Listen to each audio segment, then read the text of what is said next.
الحمدللہ رب العالمین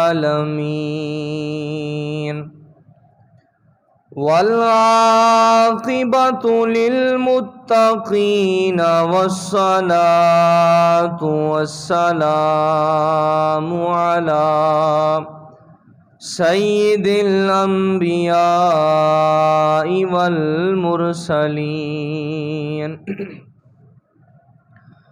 قال اللہ تبارک وتعالی فی القرآن المجید والفرقان الحمید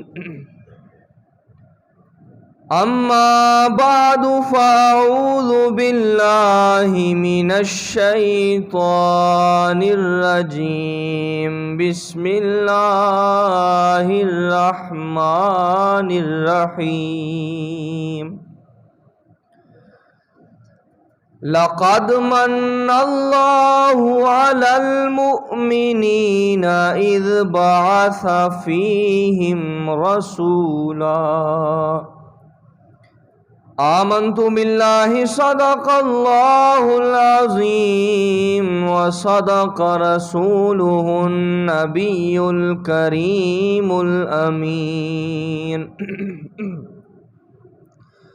ونحن على ذلك لمن الشاهدين والشاكرين والحمد لله رب العالمين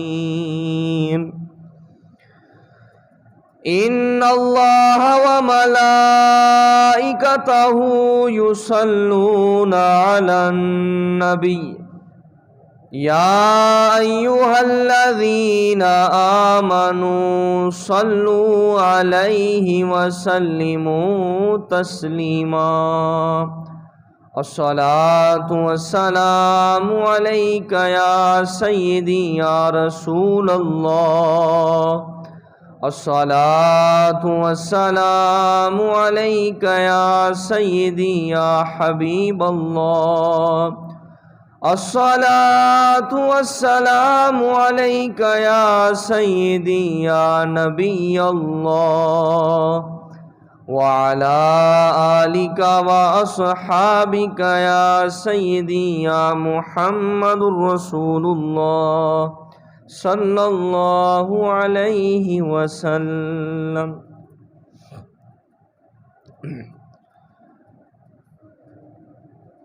لمی زلف محبوب میرے دی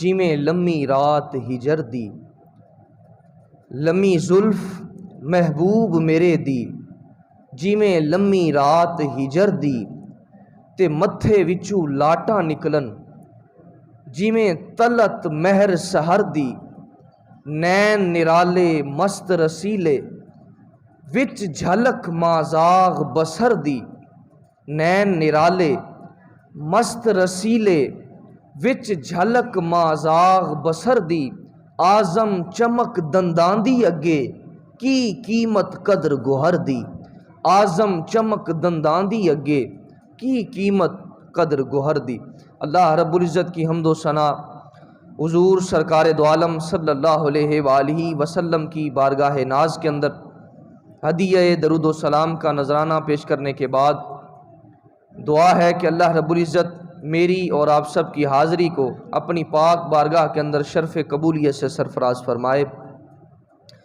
اور جو آیہ مقدسہ کا کچھ حصہ میں نے تلاوت کیا ہے اللہ رب العزت مجھے اس کے ضمن کے اندر حق سچ بیان کرنے کی توفیق عطا فرمائے۔ حاضرین محترم، جیسا کہ آپ کو معلوم ہے کہ ماہ ربیع الاول شریف کی آمد ہے، تو اس مہینے کے حوالہ سے کہ ہم نے اس ماہ کا استقبال کیسے کرنا ہے اور ہمیں کیا کیا امور سر انجام دینے چاہیے، اور حضور علیہ الصلوۃ والتسلیم کے بارہ کے اندر اللہ رب العزت نے فرمایا کہ ہم نے اس دنیا کے اندر اپنے حبیب صلی اللہ علیہ وآلہ وسلم کو مبعوث فرمایا۔ اس کے حوالہ سے چند گزارشات کروں گا، جتنا وقت اللہ رب العزت مجھے حق سچ بیان کرنے کی توفیق عطا فرمائے۔ حاضرین محترم، یہ کائنات، یہ رنگ و بو، یہ بحر، یہ سب کچھ، جو کچھ جمادات، نباتات، حیوانات، سب کچھ اس دنیا کے اندر جو وجود کے اندر آیا ہے، وہ سب کچھ حضور علیہ الصلوۃ والتسلیم کی وجہ سے ہی اس دنیا کے اندر تخلیق ہوا ہے۔ آقا کریم علیہ السلام اگر ان کی رحمت نہ ہو درمیاں میں، ابھی آگ لگ جائے دونوں جہاں میں۔ اگر ہم بچے ہوئے ہیں تو بھی حضور علیہ الصلوۃ والتسلیم کا فیض ہے، اور اگر ہم اس دنیا کے اندر آئے ہیں، اگر ہم عدم سے وجود کے اندر آئے ہیں، تو یہ بھی حضور علیہ الصلوۃ والتسلیم کا فیضان ہے۔ حاضرین محترم، جن کی وجہ سے یہ کائنات وجود کے اندر آئی، اللہ رب العزت ان کے بارہ کے اندر فرماتا ہے قُلْ إِن كُنْتُمْ تُحِبُّونَ اللَّهَ فَاتَّبِعُونِي يُحْبِبْكُمُ اللَّهُ۔ اے حبیب صلی اللہ علیہ وآلہ وسلم، آپ مشرکین سے، جو مشرکین یہ کہا کرتے تھے کہ ہم بتوں کو اس وجہ سے پوجتے ہیں تاکہ ہم ان کے ذریعہ سے اللہ رب العزت کے قرب کو حاصل کر لیں، اور اہل کتاب وہ بھی بڑے دعوے دار تھے کہ ہم اللہ رب العزت سے محبت کرتے ہیں، اور اللہ رب العزت ہم سے بڑی محبت فرماتا ہے، ہم اللہ رب العزت کے بڑے لاڈلے ہیں، بڑے محبوب ہیں، وہ ہمارا محب بھی ہے اور محبوب بھی ہے۔ مگر اللہ رب العزت کی محبت کا جو پیمانہ ہے، اس کو اللہ رب العزت نے تبدیل فرما دیا۔ کہا اے حبیب صلی اللہ علیہ وآلہ وسلم، قل، آپ ان سے فرما دیجئے، ان کنتم تحبون اللہ، اگر تم اللہ تعالیٰ سے محبت کرتے ہو، اگر تم اللہ رب العزت کے محبت کے دعوے دار ہو، محبت کا دم بھرتے ہو، تو پھر کیا کرنا پڑے گا؟ فاتبعونی، تو پھر میرے حبیب کی پیروی کرو، میرے حبیب سے محبت کرو، میرے حبیب کی اتباع کرو، ان کے اعمال کو اپنی زندگی کے اندر لے آؤ، اپنے تمام تر معاملات کے اندر، وہ اگرچہ نشست و برخاست ہو، اٹھنا بیٹھنا ہو، خلوت اور جلوت ہو، جس بھی معاملات کے اندر، خانگی زندگی ہو، معاشی زندگی ہو، معاشرتی زندگی ہو، سماجی زندگی ہو، کوئی بھی زندگی ہو، اس زندگی کے اندر میرے حبیب صلی اللہ علیہ وآلہ وسلم کی اتباع کرو۔ اتباع کے اندر اپنے تمام تر اعمال کو ضم کر دو، فنا کر دو۔ تم میرے حبیب کی محبت کے اندر، اتباع کے اندر فنا ہو جاؤ، میں رب ہو کر اعلان کرتا ہوں یحببکم اللہ، پھر میں بھی تمہیں اپنا محبوب بنا لوں گا۔ اللہ رب العزت کی محبت کا یہ پیمانہ ہے کہ جو کوئی آقا کریم علیہ السلام کے در سے ہو کر رب کی بارگاہ تک جاتا ہے، رب کی بارگاہ تک رسائی حاصل کرنا چاہتا ہے، تو اس کے لیے کوئی مشکل نہیں ہے، اس کے لیے کوئی مشکل نہیں ہے۔ یہ ابلیس، شیطان، یہ اللہ رب العزت کا دعوے دار تھا، کہتا تھا مولا میں تجھ سے محبت کرتا ہوں، چپے چپے پر اس نے عبادت کی ہے، تمام فرشتوں کا سردار ہے، مگر اللہ رب العزت جب حکم فرماتا ہے کہ میرے نبی کو سجدہ کرو، میری تخلیق کو، میرے تخلیق کے شاہکار کو، حضرت آدم علیہ السلام کو سجدہ کرو، مگر شیطان مردود اللہ رب العزت کی بارگاہ کے اندر انکار کرتا ہے، مولا انا خیر منہ، میں اس سے بہتر ہوں، میں آگ سے بنایا گیا ہوں، اور یہ مٹی سے تخلیق کیا گیا ہے، لہٰذا میں اس سے بہتر ہوں، میں اس کو کیسے سجدہ کروں؟ اب وہ دراصل اللہ رب العزت کے حکم کی نافرمانی کرتے ہوئے اللہ رب العزت کے نبی کی نبوت کا اس نے انکار کر دیا، اللہ رب العزت کے نبی کی محبت سے عاری ہو گیا، انکار کر دیا۔ دراصل اس نے حضرت آدم علیہ السلام جو اللہ رب العزت کے نبی ہیں ان کا انکار کیا اور اللہ رب العزت کے حکم کا انکار کیا، اگرچہ اس نے پوری روئے زمین پر ہر طرف اس نے عبادت ہی کیوں نہ کی تھی، مگر وہ راندہ بارگاہ ہو گیا، اللہ رب العزت کی بارگاہ سے نکال دیا گیا اور قیامت تک وہ مردود لعین قرار دے دیا گیا۔ تو حاضرین محترم، اللہ رب العزت کی محبت کا پیمانہ یہ ہے کہ اللہ رب العزت سے اگر کوئی محبت کرنا چاہتا ہے تو اس کے بتائے ہوئے طریقے کے مطابق محبت کرے، پھر اللہ رب العزت اس بندے کو مقام اور مرتبہ عطا فرمایا کرتا ہے۔ فرمایا قل ان کنتم تحبون اللہ، اے حبیب صلی اللہ علیہ وآلہ وسلم آپ ان تمام لوگوں سے فرما دیجئے فاتبعونی، میری پیروی کرو، میرے حبیب کی اتباع کرو، یحببکم اللہ، پھر اس کا انعام اور صلہ یہ ملے گا۔ اللہ رب العزت اعلان فرماتا ہے یحببکم اللہ، پھر میں اس بندے کو اپنا محبوب بنا لوں گا، میں اس سے محبت کرنے لگ جاؤں گا۔ تو یہ محبت کے پیمانے۔ حاضرین محترم، اللہ رب العزت نے اپنے حبیب صلی اللہ علیہ وآلہ وسلم کی وجہ سے اس کائنات کو تخلیق فرمایا۔ اس کائنات، یہ دشت، یہ دریا، یہ مہکتے ہوئے گلزار، اس عالم امکان میں ابھی کچھ بھی نہیں تھا، ایک جلوہ تھا، سو گم تھا حجابات عدم میں، ایک عکس تھا سو منتظر چشم یقین تھا۔ یہ موسم خوشبو، یہ گوہر تابی شبنم، یہ دھوپ دھنک دولت دارین کہاں تھی؟ حاضرین محترم، سب کچھ جو کچھ ہمیں ملا ہے یہ حضور علیہ الصلوۃ والتسلیم کا صدقہ ہے۔ آقا کریم علیہ السلام کے نالین پاک کے تصدق ہمیں یہ خیرات ملی ہے، اور سب کچھ ہمیں آقا کریم علیہ السلام کی وجہ سے ملا ہے۔ تو حاضرین محترم، اللہ رب العزت نے قرآن مجید فرقان حمید کے اندر بے شمار مقامات پر اپنے حبیب صلی اللہ علیہ وآلہ وسلم کا ذکر فرمایا، اپنے حبیب کی شانوں کا ذکر فرمایا، اپنے حبیب کے آنے کا ذکر فرمایا، اپنے حبیب کے جانے کا ذکر فرمایا۔ کبھی اللہ رب العزت کا حبیب ہمارے آقا صلی اللہ علیہ وآلہ وسلم جب کبھی چادر اوڑھتے ہیں تو رب فرماتا ہے یا ایھا المزمل، کبھی فرماتا ہے یا ایھا المدثر، کبھی والضحیٰ کے چہرے والا کہہ کر پکارتا ہے، کبھی واللیل کی زلفوں والا کہہ کر پکارتا ہے، کبھی علم نشرح کے سینے والا کہہ کر پکارتا ہے، کبھی ما زاغ البصر کے کاجل والا کہہ کر پکارتا ہے، کبھی اپنے حبیب کی پھینک کو اپنی پھینک فرماتا ہے، اور کبھی اپنے حبیب کے ہاتھوں کو اللہ رب العزت اپنا ہاتھ قرار دیتا ہے۔ تو حاضرین محترم، اللہ رب العزت نے اپنے حبیب کو یہ شان عطا فرمائی، یہ مقام اور مرتبہ عطا فرمایا۔ کوئی اگر رب تک پہنچنا چاہتا ہے، رب کی معرفت حاصل کرنا چاہتا ہے، اس کا قرب حاصل کرنا چاہتا ہے، تو سب سے پہلے حضور علیہ الصلوۃ والتسلیم کے دروازے پر آنا پڑے گا۔ وَلَوْ أَنَّهُمْ إِذ ظَّلَمُوا أَنفُسَهُمْ جَاءُوكَ، اے حبیب ان سے فرما دو اگر کوئی شخص ان میں سے اپنی جانوں پر ظلم کر بیٹھے تو وہ تیری بارگاہ کے اندر آ جائے تو میں رب ہو کر اعلان کرتا ہوں میں اس کے تمام گناہوں کو بخش دوں گا، تمام گناہوں کو بخش دوں گا۔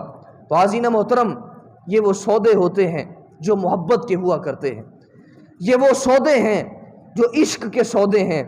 جے کر یار دے ناں دا ملے میڑھا، جے کر یار دے ناں دا ملے میڑھا اونوں سینے لائیے پراں سٹیے نہ، اور جے کر یار دے ناں دی ملے سولی جھوٹا جھوٹ لئیے پیچھا ہٹیے نہ۔ تو آقا کریم علیہ السلام کی محبت کی وجہ سے، اگر حضور علیہ الصلوۃ والتسلیم کی سیرت پر عمل کرنے کی وجہ سے اگر کوئی تانا ملتا ہے تو اس وقت آپ کو خوش ہونا چاہیے کہ آج میرے اس عمل کا جو ہے وہ نتیجہ مل گیا ہے. آج میرے عمل پر اگر کسی نے مذاق اڑایا ہے تو آج میرے عمل کا جو ہے وہ نتیجہ مجھے حاصل ہو گیا ہے. حاضرین محترم، آقا کریم علیہ السلام کی سیرت مطہرہ کو اپنی زندگی کے اندر ہر شخص کو جو ہے وہ لاگو کرنا چاہیے. انسان کامل انسان تب بنتا ہے جب آقا کریم علیہ السلام کی سیرت مطہرہ کو اپنی زندگی کے اندر اتار لیتا ہے. اللہ رب العزت فرماتا ہے لَقَدْ كَانَ لَكُمْ فِي رَسُولِ اللَّهِ أُسْوَةٌ حَسَنَةٌ، فرمایا کہ میرے حبیب کی سیرت مطہرہ تمہارے لیے کامل ترین اسوہ حسنہ ہے. کوئی بھی شخصیت ہے، آپ اس کو کسی ایک شعبے کے اندر تو آپ اس کی تقلید کر سکتے ہیں. کوئی اچھا بول سکتا ہے، کوئی اچھا لکھ سکتا ہے، کوئی اچھا ڈاکٹر ہے، کوئی اچھا انجینئر ہے، کسی بھی شعبے سے منسلک ہے، مگر آپ اس کو سر تا پا تقلید اس کی نہیں کر سکتے. اس کی وجہ کیا ہے کہ اس کو کسی ایک شعبے کے اندر مہارت حاصل ہوتی ہے. اس سے خطائیں بھی سرزد ہو سکتی ہیں، غلطیاں بھی سرزد ہو سکتی ہیں، سب کچھ ہو سکتا ہے. تو آپ سر تا پا اس کے تمام تر معاملات کی تقلید نہیں کر سکتے، کیونکہ خطا کا امکان باقی ہے. کسی ایک شعبے کے اندر مہارت حاصل کر سکتا ہے، دیگر شعبوں کے اندر کمزور بھی ہو سکتا ہے. مگر حضور علیہ الصلوۃ والتسلیم کو اللہ رب العزت نے وہ شان، مقام اور مرتبہ عطا فرمایا کہ زندگی کے کسی بھی معاملے کے اندر آقا کریم علیہ السلام کی سیرت مطہرہ کو دیکھا جائے تو مسلمانوں کے لیے، مومنوں کے لیے، بلکہ تمام تر انسانوں کے لیے ایک مینارہ نور کی حیثیت رکھتی ہے. آقا کریم علیہ السلام کی سیرت مطہرہ انسان کو کھلے آسمان کی مانند دکھائی دیتی ہے. کسی بھی زندگی کے اندر اگر کوئی شخص ہو، اگر رہنمائی حاصل کرنا چاہتا ہے تو آقا کریم علیہ السلام کی سیرت مطہرہ سے وہ حاصل کر سکتا ہے. ہر معاملات کے اندر آقا کریم علیہ السلام کی سیرت اس کو آگاہی مہم کرتی ہے، اس کو رہنمائی فراہم کرتی ہے.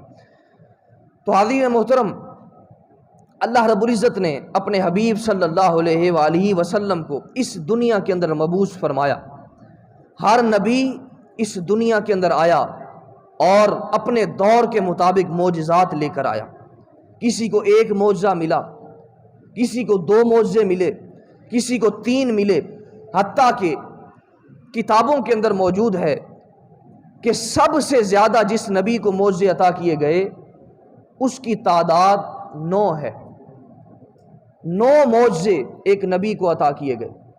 اور حاضرین محترم، جب آقا کریم علیہ السلام اس دنیا پر تشریف لائے، حضور علیہ الصلوۃ والتسلیم آپ معجزے لے کر بھی آئے اور سراپا معجزہ بن کر بھی تشریف لائے. آپ کا اٹھنا بھی معجزہ ہے، بیٹھنا بھی معجزہ ہے. آپ کا ہر معاملہ، حضور علیہ الصلوۃ والتسلیم کا ہر معاملہ ایک معجزے کی حیثیت رکھتا ہے. تو ہر دور کے مطابق نبیوں کو معجزے ملتے رہے. حضرت موسیٰ علیہ السلام جب آپ تشریف لائے تو اس وقت جادوگری کا عروج تھا. جادوگر اپنے عروج پر پہنچے ہوئے تھے. تو حضرت موسیٰ علیہ السلام نے اللہ رب العزت کے حکم سے آپ نے اعلان فرمایا، کہا تم سامنے آ جاؤ اور جو بھی کرتب دکھاؤ اللہ رب العزت کے حکم سے میں اس کو رد کر کے دکھاتا ہوں. حاضرین محترم، حضرت موسیٰ علیہ السلام کے دور کے اندر آپ جانتے ہیں کہ فرعون کا بڑا دورہ تھا. اس نے سارے جادوگروں کو بلا لیا اور سارے جادوگروں کو بلا کر اس نے کہا کہ اس موسیٰ سے علیہ السلام، ان سے تم نے آج بڑھنا ہے، کوئی کرتب دکھاؤ. اب انہوں نے سانپ کو چھوڑا، تمام جادوگروں نے سانپوں کو چھوڑا. ادھر حضرت موسیٰ علیہ السلام آپ تشریف فرما ہے. آپ کا جو عصا ہے، جو لکڑی کا عصا ہے، آپ نے اللہ رب العزت کے حکم سے آپ نے اس لکڑی کے عصا کو چھوڑا اور ایک بہت بڑا اژدہا بن گیا، بہت بڑا سانپ بن کر اس نے تمام تر جتنے بھی جادوگر جمع ہوئے تھے اور ان کے سانپوں کو اس لکڑی کے عصا نے اپنے اندر نگل لیا۔ یہ اللہ رب العزت نے حضرت موسیٰ علیہ السلام کو معجزہ عطا فرما، اور من و سلوہ کی سہولتیں بھی اللہ رب العزت نے موسیٰ علیہ السلام کو عطا فرمائی تھیں، اور اللہ رب العزت کے ساتھ کلام کیا کرتے تھے۔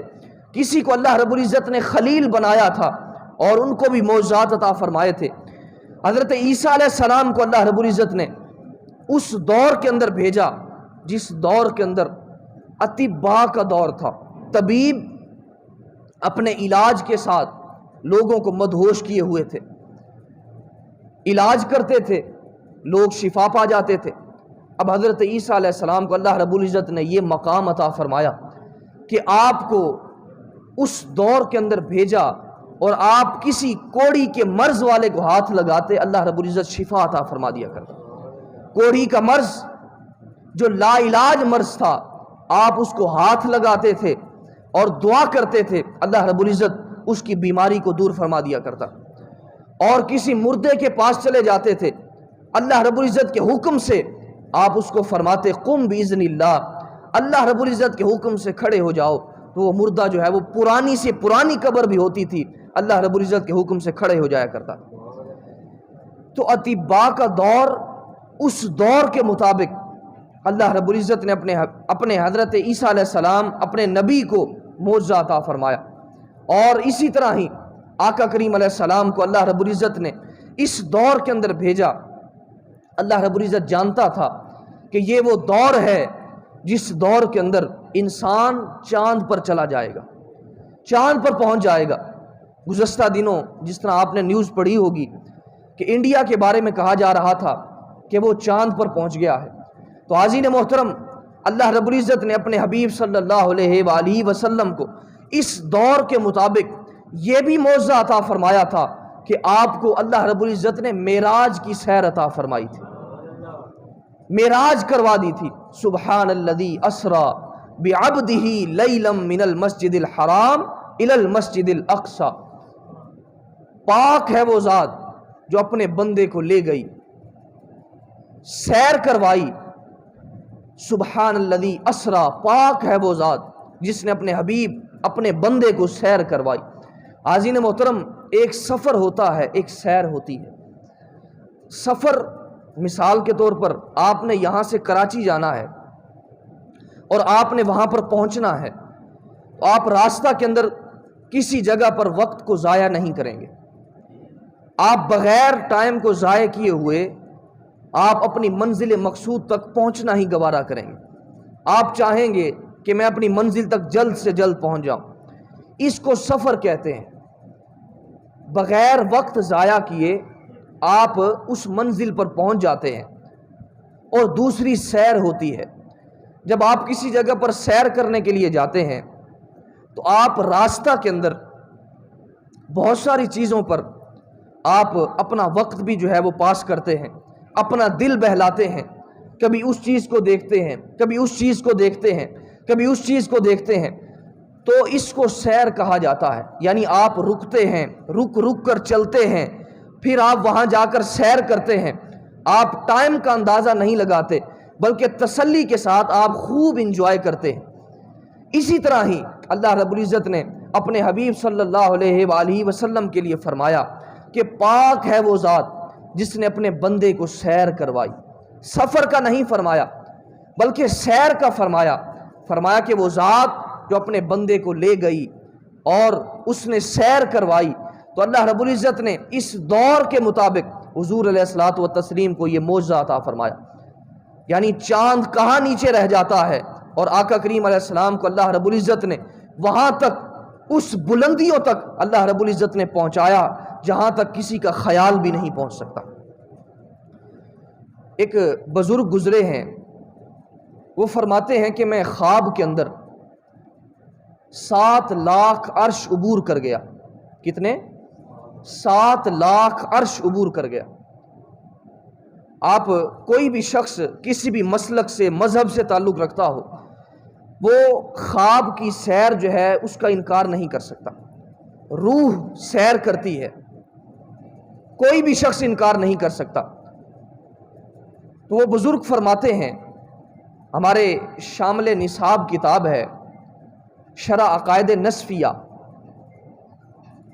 تو اس کے اندر النبراس کے اندر یہ بات درج ہے کہ وہ بزرگ فرماتے ہیں کہ میں 7 لاکھ عرش عبور کر گیا، آواز آئی کہ تم کہاں آ رہے ہو؟ آواز آئی کہ تم کہاں آ رہے ہو؟ عرض کیا مولا میں اس عرش کی تلاش کے اندر نکلا ہوں جس عرش کی چھاتی پر میرے حبیب کے قدم آئے تھے، میں اس عرش کی تلاش کے اندر نکلا ہوں جس عرش پر اللہ رب العزت نے اپنے حبیب صلی اللہ علیہ وآلہ وسلم کو پہنچایا تھا۔ آواز آئی کہ واپس لوٹ جاؤ، تم ہزاروں لاکھوں سال بھی سفر کرتے رہو، جس عرش کی چھاتی پر میرے حبیب کے قدم آئے تھے اس عرش کی چھاتی پر کیا، اس عرش کے بارے میں تیرا خیال بھی نہیں پہنچ سکتا۔ اللہ رب العزت نے اس مقام پر اپنے حبیب کو پہنچایا۔ فکان قاب قوسین او ادنا، پہلے جب وہ قربتیں ہوئیں، جب وہ قربتیں ہمارے سمجھانے کے لیے اللہ رب العزت نے فرمایا کہ جب 2 کمانوں کا فاصلہ رہ گیا، جب 2 دوست ملتے ہیں تو اس طرح کرتے ہیں، جب اس طرح کرتے ہیں تو اس طرح ایک کمان کا انداز بن جاتا ہے، جو کمان ہوتی ہے وہ اس طرح ہی ہوتی ہے۔ جب دوسرا دوست ملتا ہے وہ بھی اسی طرح کرتا ہے۔ اب جب کندھے کندھوں کے ساتھ ٹکراتے ہیں تو یعنی 2 کمانیں آپس کے اندر مل گئیں، مگر اللہ رب العزت فرماتا ہے یہاں تک نہیں، اللہ رب العزت نے ہمارے سمجھانے کے لیے یہ مثال عطا فرمائی، فکان قاب قوسین، جب 2 کمانوں کا فاصلہ رہ گیا، او ادنا، جب قربت کے اندر ضم ہو گئی تو اس وقت کمانوں کا فاصلہ بھی ختم ہو گیا۔ اتنی قربت اللہ رب العزت نے اپنے حبیب کو عطا فرمائی۔ تو حاضرین محترم، اللہ رب العزت نے اپنے حبیب صلی اللہ علیہ وآلہ وسلم کو وہ مقام اور مرتبہ عطا فرمایا۔ اللہ رب العزت نے ارشاد فرمایا لقد من اللہ علی المؤمنین اذ بعث فیہم رسولا، کہ تحقیق بے شک اللہ رب العزت نے مسلمانوں پر احسان فرمایا کہ ان میں اپنے رسول کو مبعوث فرما دیا، اپنے حبیب کو بھیج دیا۔ حاضرین محترم، اللہ رب العزت نے ہمیں بے شمار نعمتوں سے سرفراز کیا ہے، بے شمار نعمتیں عطا فرمائی، اور کسی بھی نعمت کا کوئی نعم البدل نہیں ہے، بے شمار نعمتیں عطا فرمائی۔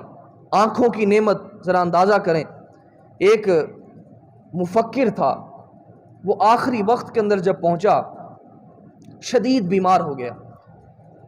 اب یہ جو آنکھوں کے اوپر، شاید اس کو پپوٹے کہا جاتا ہے، اب آخری وقت کے اندر جب وہ بیمار ہوا تو اس وقت اس کے اندر یہ ہلانے کی بھی سکت نہ تھی، یہ ہلانے کی بھی سکت نہ رہی تھی، حتیٰ کہ ڈاکٹر نے کہا تھا کہ یہ مرض لا علاج ہو چکا ہے۔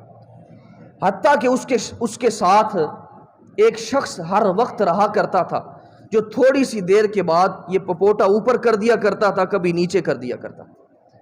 اب اس سے کسی نے پوچھا کہ بتا، تو زندگی کے اندر سب کچھ حاصل کر چکا ہے، اتنی کامیابیاں تو نے حاصل کر لی ہیں، بتا تجھے کسی کامیابی کی ضرورت بھی رہ گئی ہے؟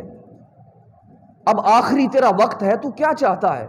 اس نے کہا کہ میں یہ چاہتا ہوں کہ اپنی مرضی کے ساتھ جو پہلے میں اپنی آنکھوں کو ہلایا کرتا تھا، پلک اپنی آنکھوں کے ساتھ جھپکایا کرتا تھا، میری یہ خواہش ہے کہ مجھے وہی طاقت جو ہے وہ دوبارہ مل جائے، میں اپنی آنکھوں کو اپنی مرضی کے ساتھ جو ہے وہ جھپک سکوں۔ تو حاضرین محترم، چھوٹی سی چیز ہے، کتنی اللہ رب العزت کی نعمت ہے، کتنی بڑی نعمت ہے۔ آنکھیں اللہ رب العزت کی کتنی بڑی نعمت، ناک، کان، قوت لامسہ، قوت شامسہ، قوت دراکہ، اللہ رب العزت کی کتنی بڑی نعمتیں ہیں، اس کی کوئی بھی مثال نہیں ملتی۔ تو حاضرین محترم، اللہ رب العزت نے بے شمار نعمتیں عطا فرمائیں، آکسیجن کی نعمت عطا فرمائی، آکسیجن ہر ایک بندے کو اللہ رب العزت نے عطا فرمائی ہے، کوئی غریب ہے، کوئی امیر ہے، کوئی بیمار ہے، کسی بھی حال کے اندر ہے۔ اگر جس طرح آپ بجلی کے بل ادا کرتے ہیں، گیس کے بل ادا کرتے ہیں، کسی اور چیز کے بل ادا کرتے ہیں، اگر اسی طرح آپ کو آکسیجن بھی خریدنی پڑتی تو پتہ چل جاتا۔